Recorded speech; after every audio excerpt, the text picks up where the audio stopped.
what are the stresses and strains on the Australian Muslim community that might lead to the problems that you deal with? Well, I don't only work with with Muslims. Basically, I need to mention that my interest in spirituality isn't about Islam only. Because spirituality is a universal concept.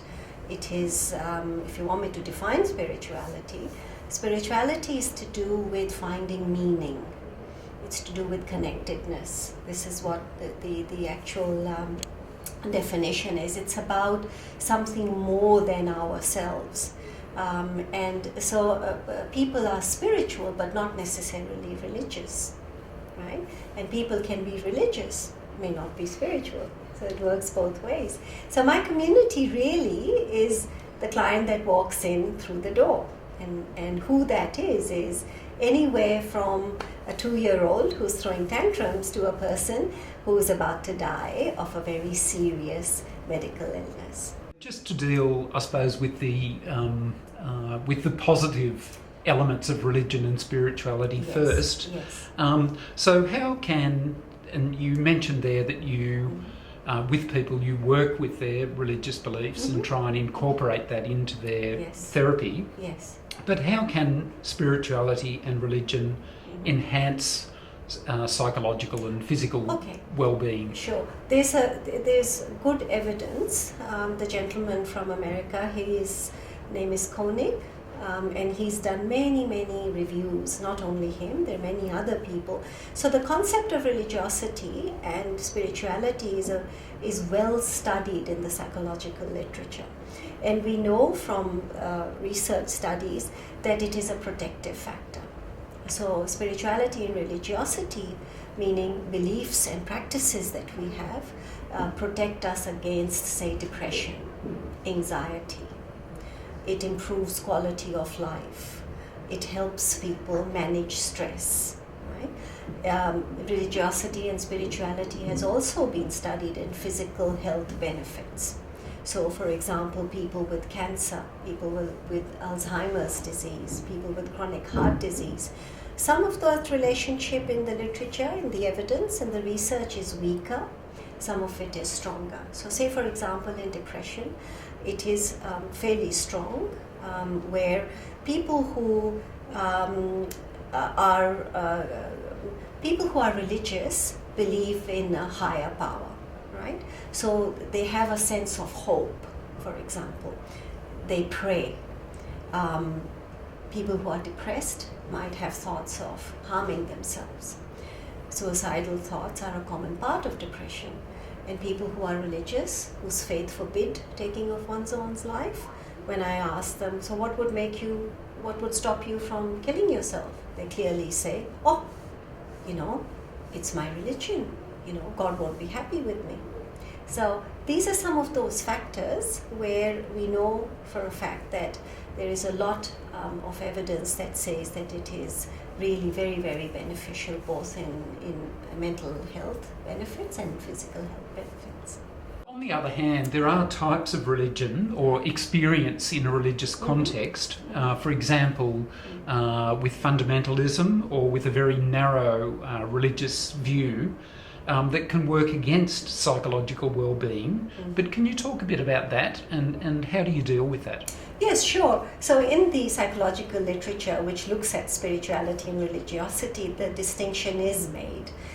So there is intrinsic spirituality and religiosity, and there is extrinsic. So if you were to look at defining both of those, intrinsic means something personal, within. So people who develop their own relationship with a higher being, God, right? And they are ones that live by their own set of values, which are to do with a broader, much more open-minded way of looking at it. So it's a personal thing. As compared to extrinsic, which means that they belong to, say, a church, for example, where some of those dogmas and some of those beliefs are kind of rigidly held, which is what one would call dogmatism or fundamentalism in this way. And that has been found to be actually harmful to the mental health of people.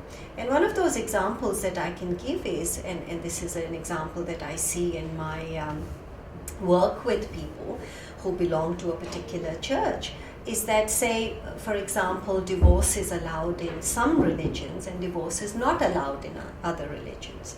So in some of the religions where the divorce is not allowed, women get extremely depressed and down because they feel that they're very unhappy in a marriage, but yet they're not allowed to leave it. And it could be the other way around with men as well.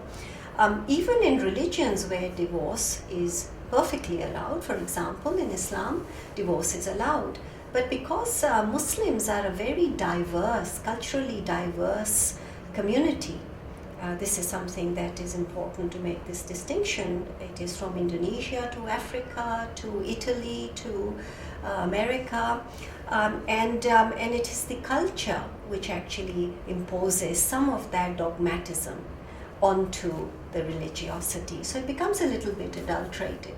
And I guess that from my way of thinking, when I would work with somebody like that, say I work with a Muslim person, and she says, oh, look, I really can't leave my husband, I'm so unhappy, blah, blah, blah. There may be domestic violence, there may be, people not getting on, but, I can't leave.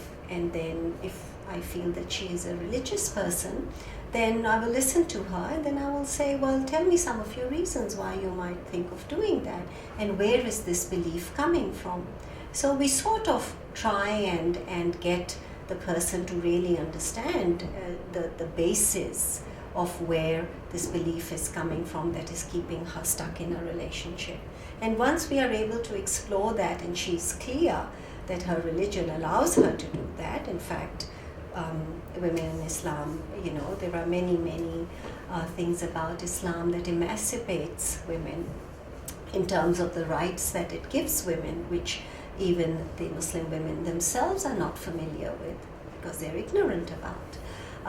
That once, I bring that up, then it actually helps them clarify things so that they make up their minds based on some reasons that are valid rather than some form of dogma, which is really actually not true to begin with. I suppose the issue that is most in the headlines and that people are concerned with most now is the fundamentalist view within Islam that might lead to radicalisation. But do you bring the same principles to bear, or would you bring the same principles to bear with people in that situation? Or how would you deal with that? Again, I have a much broader perspective. Remember, my interest is in religiosity and spirituality. And it isn't only in Islam, but in any religion. You may be aware that there are some fundamentalist elements in India, which started the Gujarat riots, right? There's fundamentalist elements in Christianity. We have some groups here in Australia and certainly in America.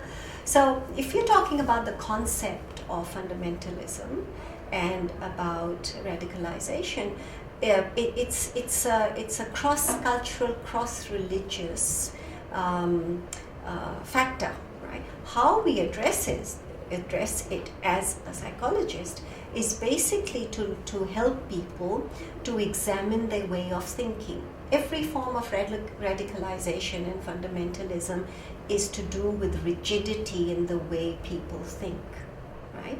So our job is to help people to understand the rigidity, to see that rigidity in anything doesn't work, okay? And I guess people are wanting in today's climate a quick answer. They're all wanting to know, where does this come from? And over the years, any cults, any kind of waves have been to do with mankind wanting to believe in something that makes them feel good, that makes them belong to a community, that makes them belong to a group.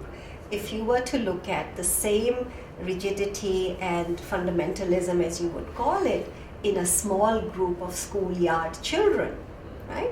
And, so here is one tiny little fellow or tiny little girl who happens to be a bully, right?